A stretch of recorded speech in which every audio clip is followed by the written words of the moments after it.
Boa tarde a todos, bom dia a todos, né? É, meu nome é Maria do Perpétuo Socorro de Lima Costa, sou professora na Universidade Federal dos Vales de Jequitinhonha e Mucuri e coordenadora pedagógica do projeto de recomposição das aprendizagens em alfabetização e letramento. Eu quero deixar aqui algumas reflexões que nós fizemos durante a aula inaugural no Polo de Formação em Almenara, ocorrido no último dia 20 de abril de 2024. Como eu disse para vocês, eu sou professora e supervisora pedagógica na educação básica. Eu trabalhei durante 26 anos, sendo 24 anos como professora e 26 anos como supervisora pedagógica. Eu sou de Joanésia, no Vale do Rio Doce, filha de José Roque de Lima e Jenny Rodrigues de Lima. Tenho 2 filhos, eu sou mãe de Zé Vitor e de Maria Luísa.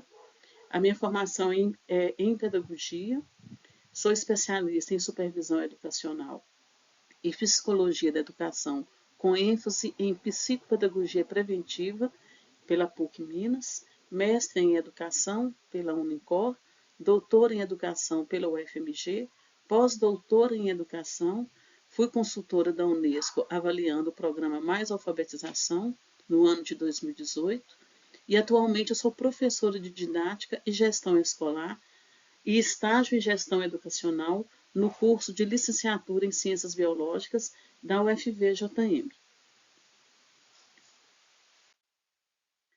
Eu trouxe aqui uma frase de Paulo Freire que tem muito significado para mim, porque fala da educação.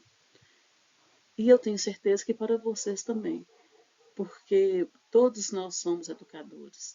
Então, quando a gente dá sentido e significado àquilo que nós fazemos a cada instante, é porque acreditamos na educação. E é por isso que nós estamos aqui, né, em pleno sábado, numa manhã, em uma tarde de sábado, viajamos diversos quilômetros para poder chegar aqui em Almenara, porque nós acreditamos na educação. Nós acreditamos que tudo que nós fazemos a cada instante tem sentido e tem significado. Então, ontem, eu encaminhei para vocês uma enquete por meio de uma ferramenta digital, o Mentimeter, onde eu pedi para vocês responderem com uma palavra o que significa avaliar. E hoje eu recebi essa nuvem de palavras a respeito do que vocês responderam. Então, vocês podem observar que a palavra que está destacada no centro, de azul, é a palavra diagnosticar. Eu fiquei muito satisfeita com esse diagnóstico, né, que eu fiz em relação à concepção que vocês têm em relação ao que é avaliar. Por quê? Porque vocês colocaram diagnosticar, depois verificar, conhecer, analisar, identificar, comparar, observar, refletir, valor, aprender, qualificar, averiguar. Ou seja, vocês têm concepções em relação ao que é avaliar que vai de encontro à própria prática pedagógica que vocês têm dentro da escola, dentro da sala de aula, assim como aos fundamentos teóricos de 2 autores que eu trouxe aqui, que um deles é o Cipriano Lucchesi e o outro é o Luiz Carlos Cagliari.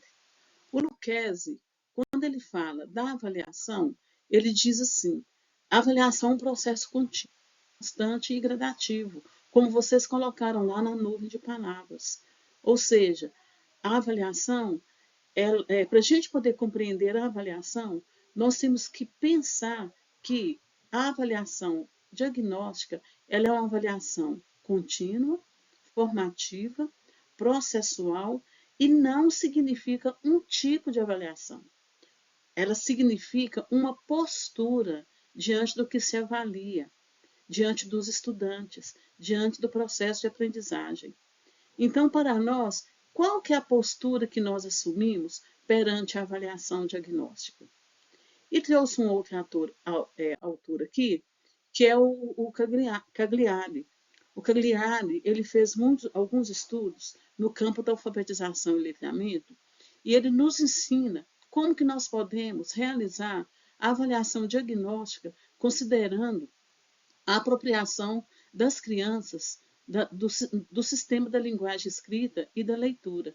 Então, assim como vocês falaram, que avaliar é diagnosticar, é analisar, é compreender, é identificar, é repensar, o Cagliari também ele traz essa concepção quando ele fala que a avaliação ela incide em tudo aquilo que nós fazemos, em tudo aquilo que nós realizamos dentro da sala de aula. Então, a avaliação é contínua, essa avaliação diagnóstica, ela ocorre o tempo todo dentro da sala de aula. Então, essa avaliação ela deve incidir sobre a aprendizagem que o aluno desenvolve e sobre suas atitudes. Ou seja, como que a criança desenvolve para se apropriar da linguagem escrita e da leitura. Então, para Cagliari, a avaliação é a análise do progresso que cada estudante desenvolve. Tudo que as crianças do terceiro, do quarto, do quinto ano fazem, ele deverá ser avaliado pelo professor, observado pelo professor, analisado pelo professor. E a partir dessa análise, desse diagnóstico, adaptar o ensino às intervenções para poder recompor essas dificuldades que essas crianças estão tendo, a situação real da sala de aula. Tanto que o Cagliari traz para nós que essa avaliação diagnóstica não são testes, não são provas intermináveis que as crianças vão fazer, mas sim o que ocorre no cotidiano da sala de aula. E a partir disso aí, mostrar às crianças qual que é o passo seguinte que ela deverá dar para prosseguir. Então, essa atitude, gente, deverá estar presente em todas as aulas, em todos os anos da recomposição das aprendizagens. Principalmente porque ler e escrever não é só a responsabilidade de português, da unidade curricular de português, da disciplina de português. Ler e escrever é a responsabilidade de todas as áreas de conhecimento, em todos os momentos. Então, é esse olhar atento que nós, professores, precisamos ter para a gente poder pensar. Ou seja, qual que é o progresso, quais são os avanços, quais são as dificuldades que os nossos estudantes estão tendo em relação a essa aquisição do processo de leitura e escrita. Então, o Cagliari ele fala ainda que, no lugar dessas provas diagnósticas, o professor vai desenvolver diversas outras atividades. Eu escutei muito nas aulas inaugurais questionamentos do tipo: quais provas que nós vamos utilizar para diagnosticar as crianças do terceiro, quarto e quinto anos? O ProEduvalis, o projeto de recomposição das aprendizagens, vai trazer uma prova pronta para a gente poder aplicar em sala de aula? Então, quando nós falamos que a avaliação diagnóstica do projeto de recomposição das aprendizagens, ele vai acontecer no cotidiano da sala de aula, é porque nós vamos diagnosticar, observar, analisar e pensar naquilo que nós fazemos dentro da sala de aula, naquilo que nós trabalhamos dentro da sala de aula, para poder identificar como que a criança está se apropriando do sistema da linguagem escrita e da leitura. E a partir disso aí, como que nós vamos intervir diante das dificuldades que o Cagliari chama de categorias analíticas na ortografia. Então, o Cagliari ele sugere aqui, olha, produção de textos orais e escritos individualmente ou em grupos, leitura de livros de literatura, todos sob a orientação do professor, o uso do dialeto padrão na leitura e na fala, a análise das questões linguísticas, substituindo aqueles intermináveis exercícios gramaticais por exercícios de escritas espontâneas para que as crianças possam compreender como que é a aquisição desse processo da linguagem escrita, como que ela pode chegar à fase da ortografização, da ortografia. E esse tipo de avaliação diagnóstica, ela acontece todos os dias. ela não acontece somente em ocasiões especiais, como no início do ano, ou por meio das avaliações externas e provas específicas do diagnóstico. É claro que nós podemos aproveitar essas provas específicas, essa avaliação diagnóstica que tem ocorrido nas escolas, né, desde fevereiro, mas esse tipo de avaliação diagnóstica, que é processual, que é formativa, que é contínua, ela ocorre todos os dias, porque o professor vai diagnosticando, intervindo, observando os progressos e os avanços das crianças. Então, como diagnosticar os progressos de apropriação da escrita, considerando a priorização curricular? Ou seja, nesse caso aqui, nós estamos trabalhando com as habilidades de língua portuguesa, como eu vou mostrar para vocês aqui na ficha de avaliação diagnóstica que nós construímos e que está no caderno 3, no caderno orientador número 3, mas que eu vou chamar a atenção para que vocês possam pensar quais os critérios que serão considerados no diagnóstico para avaliação das noções sobre linguagem escrita, leitura e letramento das crianças do terceiro, quarto e quinto anos do ensino fundamental. Então, eu trouxe aqui, por exemplo, olha, ao final do terceiro ano, em todos os campos de atuação, a criança deverá ser capaz de ler e escrever palavras com correspondências regulares contextuais entre grafemas e fonemas, C, QU, G, GU, R, 2Rs, SSS, UE e não U, ou seja, e não I, sílaba tônica em final de palavra, e compreender a nasalidade entre o tio, M e o N. Então, essas situações que eu estou trazendo aqui para vocês são situações reais. É uma experiência que eu tive com crianças no terceiro ano do ensino fundamental e que tinham sido alfabetizadas no primeiro e no segundo ano. E essas crianças chegaram no terceiro ano, muitas sem saber ler, sem saber escrever, e nós resolvemos trabalhar com a alfabetização e o letramento a fim de sanar as dificuldades que essas crianças estavam tendo. Porque essas crianças, muitas vezes os professores diziam que elas já estavam fadadas ao fracasso, eram crianças que não conseguiam ler, não conseguiam escrever. O professor trabalhava ali com ciências, com estudos sociais na época, né, que é história, geografia, e as crianças não conseguiam ler e interpretar os textos, e muito menos compreender e muito menos escrever. Então, nós começamos a trabalhar com algumas hipóteses da linguagem, né? E da linguagem escrita. Principalmente porque as crianças, quando ela vai para o terceiro ano do ensino fundamental, ela deverá saber reconhecer as relações entre letras e sons que permitem descobrir que palavras estão escritas e saber o que é ortografia, por exemplo. Então, nós começamos assim com diversas atividades, com ditados, principalmente em língua portuguesa, porque são as habilidades que nós estamos trabalhando no campo da alfabetização e letramento. Então, assim, nós deparamos com diversos tipos, com diversos tipos e hipóteses de escrita. Por exemplo, nós ditamos: a menina toma sol.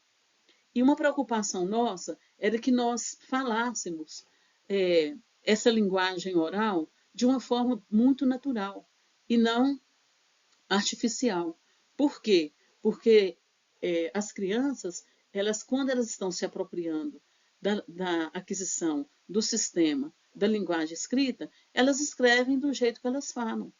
Então, como que nós que trabalhamos com ensinando português para crianças que sabem português, né, por exemplo, uma leitura artificial? Porque nós não falamos assim: a menina toma sol. Quando nós falamos: a menina toma sol. Então, a primeira observação que nós fizemos, né, que eu fiz com as professoras que trabalhavam com o terceiro ano, foi delas fazerem uma leitura natural das frases, das palavras, quando elas fossem realizar os ditados no cotidiano, né, lá da sala de aula. Então, nós ditamos, a menina toma sol. E os meninos escreveram, do jeito que está aqui. A menina toma sol, com o, isso os meninos do terceiro ano. Ou então, a menina toma sol. Tudo junto, sem separar, porque na fala nós não separamos as frases, as palavras. Nós falamos tudo junto. Por isso que quando a criança escreve, quando a gente dita para a criança, a menina toma sol, então ela pensa, olha, eu vou escrever tudo junto, porque nós falamos a menina toma sol. Algumas crianças usaram vogais, A, I, A, O, A, O. Ou então, usaram as consoantes, A, M, N, na, TMA, sol. Escrever o sol com C cedilha, porque o S tem diferentes sons. Então, nós temos aí diversas categorias que nós precisamos de pensar e de analisar quando nós formos realizar os diagnósticos dentro da sala de aula. Outra atividade que nós fizemos foi contar a história da princesa e do sapo. Nós contamos a história, é uma historiazinha dos irmãos Grimm, e com as crianças dessa escola pública, uma escola pública municipal, as situações eram cotidianas, certo? E depois nós pedimos a criança para produzir um pequeno texto. Então as crianças assim, escreveram o texto com sentido e significado. Tipo, a história tinha sentido.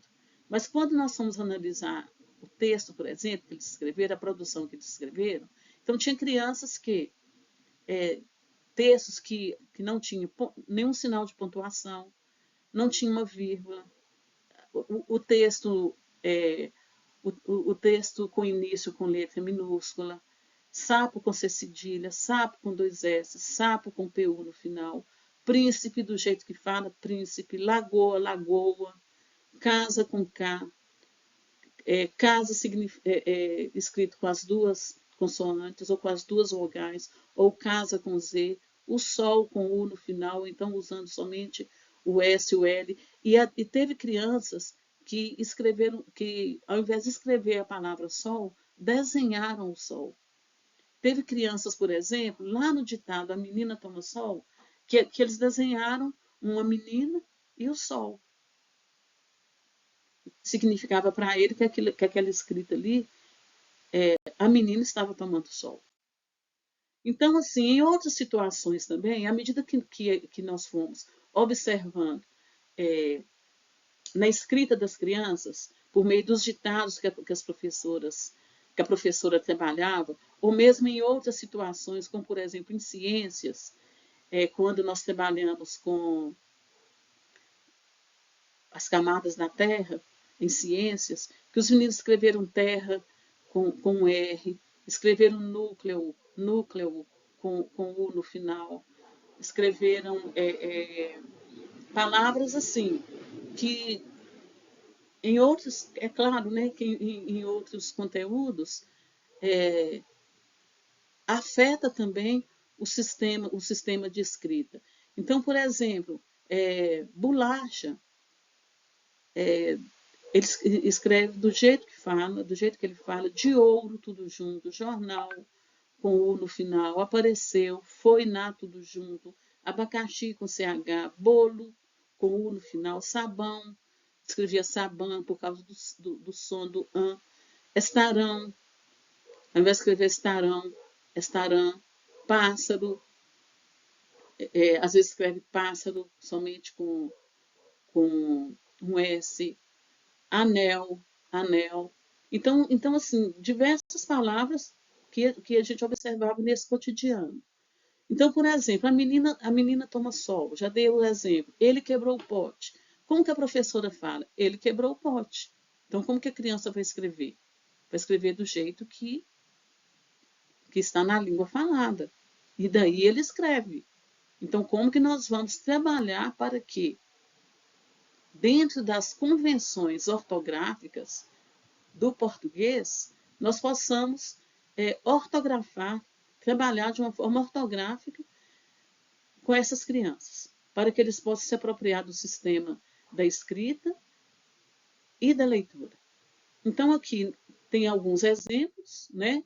Então, eu trouxe aqui para vocês, olha, a nossa proposta metodológica do diagnóstico, considerando a nossa ficha de recomposição.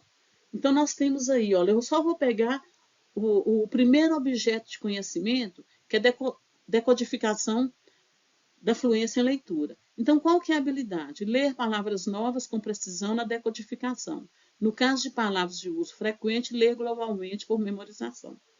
Porém, se a criança não domina essa habilidade, nós vamos lá nas habilidades para a recomposição. E dentro desse diagnóstico que eu estou apresentando aqui, nós identificamos as habilidades 7, 8 e 9, que é exatamente, ela está em todos os campos de atuação, em leitura e escrita, e na escrita alfabética, as práticas de linguagem, análise linguística e semiótica, alfabetização, as habilidades, compreender as notações do sistema da escrita alfabética, segmentos sonoros e letras, a habilidade 08, relacionar elementos sonoros das palavras em sua representação escrita, comparar palavras identificando semelhanças e diferenças entre seus sons e suas partes, e todos estão dentro da construção do sistema alfabético. Isso quer dizer o quê? Que essas habilidades lá do primeiro ano, do ensino fundamental, essas crianças do terceiro ano não conseguiram ainda alcançar essas habilidades. Do primeiro ano, inclusive. Então, como diagnosticar os níveis de progresso e apropriação da linguagem escrita da criança? E é nesse tipo de avaliação que o Luiz Carlos Cagliari nos traz. Quando ele fala assim, olha, vamos pensar na avaliação como aquilo que eu, professora, faço, aquilo que a criança faz, os avanços que ela tem no seu processo de aprendizagem e as atitudes que ela tem perante ao erro, que eu não chamo de erro, que eu chamo de erro, na verdade, um erro construtivo. Porque o Cagliari ele separa em categorias analíticas, em categorias esses erros, até para a gente poder analisar e saber por que a criança comete esse erro. Então, por exemplo, quando a criança escreve do jeito que fala, bolo, menino, tudo, é um erro de transcrição fonética. Porque nós falamos, gente, de uma maneira muito espontânea, muito natural. Nós não podemos artificializar a nossa fala pensando que nós estamos alfabetizando, pensando que nós estamos ajudando o aluno a escrever uma palavra correta ou não.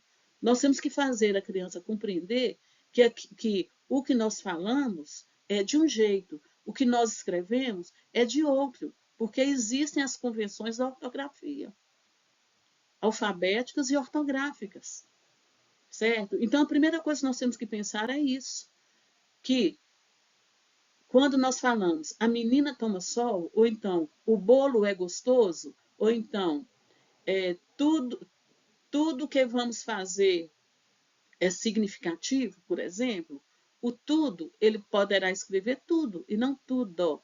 Eu não vou falar o bolo é gostoso. Ou então, o menino gosta de jogar bola.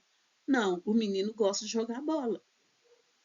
Certo? Então falo isso porque foi uma experiência que nós trabalhamos a partir da perspectiva da avaliação diagnóstica no âmbito da alfabetização e letramento, da alfabetização e linguística, e os alunos conseguiram avançar em seus processos de aprendizagem. Certo?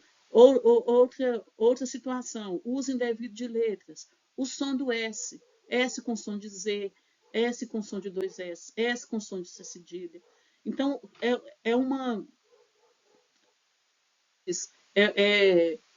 uma mistura de sons, né, das letras, e que as crianças, como elas ainda não alcançaram as habilidades ortográficas, elas têm dificuldade mesmo para escrever, e nós precisamos trabalhar para que ela possa avançar em seus processos de aprendizagem. Hipercorreção, anel com U no final, porque nós temos o hábito de falar anel, para que a criança possa escrever anel, A-N-E-L.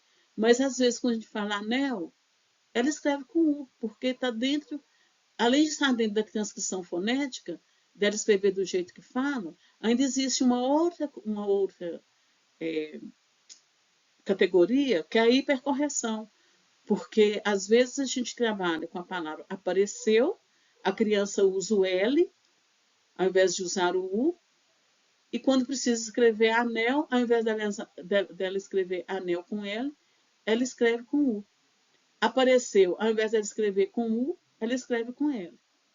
Modificação da estrutura segmental da palavra, troca do V pelo F, do B pelo V, a supressão ou acréscimo de letras, que é muito comum as palavras com som nasal. As crianças, ao invés de escreverem patinho, elas escreve patio, patio, né? Macaco, a supressão da letra C. A juntura intervocabular e ausência de segmentação. Quando na escrita espontânea, a criança junta todas as palavras, como, por exemplo, a menina toma sol, ou graças a Deus. Na segmentação indevida, uma separação da escrita que ortograficamente não está correta. Por exemplo,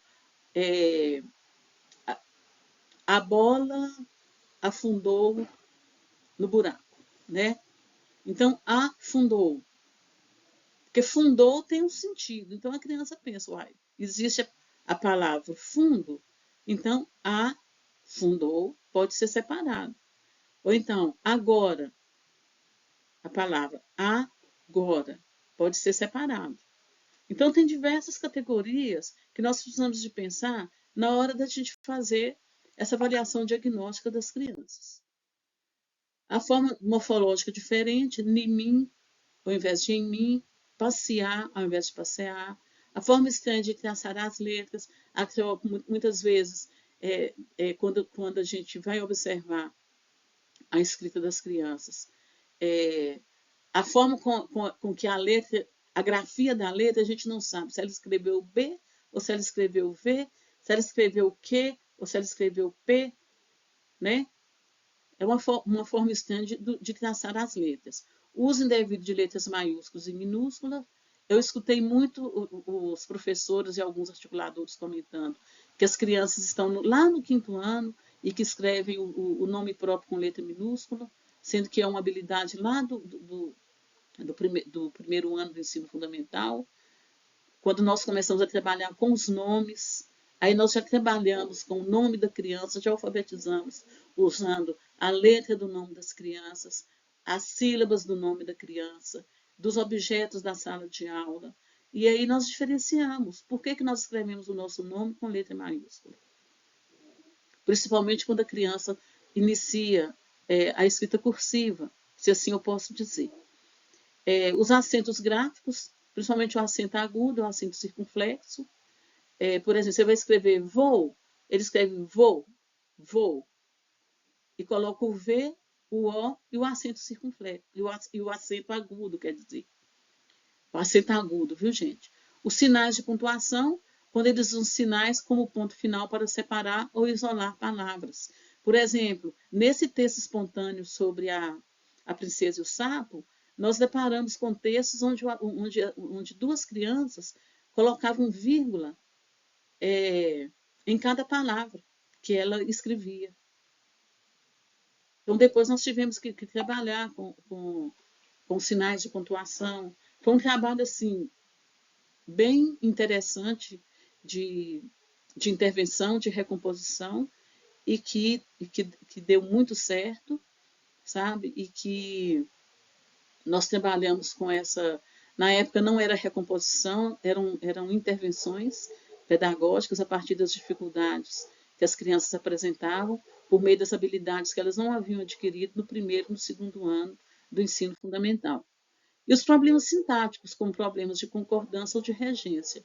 Por exemplo, eles viram outro urubu, eles viram outro urubu. E também, gente, os acertos. Os erros são erros construtivos. Esses erros não são dificuldades que as crianças não são capazes de avançar. E nem os acertos são obras do acaso. Tudo é um processo de construção. E quando nós diagnosticarmos essas situações, nós vamos ficar atentos a essas questões da aquisição do sistema da linguagem escrita e da leitura. Então, na recomposição das aprendizagens, como que a criança lê? Como que a criança escreve? Então, o Cagliari ele fala que para a apropriação da leitura e da linguagem escrita, um obstáculo também precisa ser superado, que é o conhecimento de como se lê. Como que a criança lê? Então, o ensino deve ser circular e não linear, em espiral. Lembra que eu falei com vocês daquele exemplo da minha turma numa classe multisseriada, que as crianças também apresentavam inúmeras dificuldades e que, para poder dar conta, a primeira coisa que eu fiz foi tirar as esteiras da sala de aula, aquela divisão das esteiras, e colocar as crianças, como que eu poderia dizer, no mesmo nível de aprendizagem, sabe? Porque separar por carteira e as crianças por esteira. E separar o quadro em 3 partes. Então, eu comecei a trabalhar de uma forma circular, em espiral, de forma que eu trabalhava com todos os objetos de conhecimento e com as especificidades de cada ano. E eu sei que muitos professores fazem isso para poder dar conta. E há também depoimentos de classes multisseriadas, onde há turmas do primeiro, segundo, terceiro, quarto e quinto anos, com um professor, né, nas escolas aí da área rural, aí nas veredas aí do Vale do Jequitinhonha e Mucuri. Então, como trabalhar com essas crianças? Como trabalhar com a recomposição das aprendizagens com essas crianças? Então, aí eu vou falar um pouco da alfabetização. A concepção da Unesco acerca da alfabetização, ela nos mostra etapas graduais e sistemáticas, que é exatamente como se entende o processo da alfabetização. Assim como existe na linguagem escrita a fase pré-silábica, a fase silábica alfabética, a fase alfabética e a fase alfabética e ortográfica,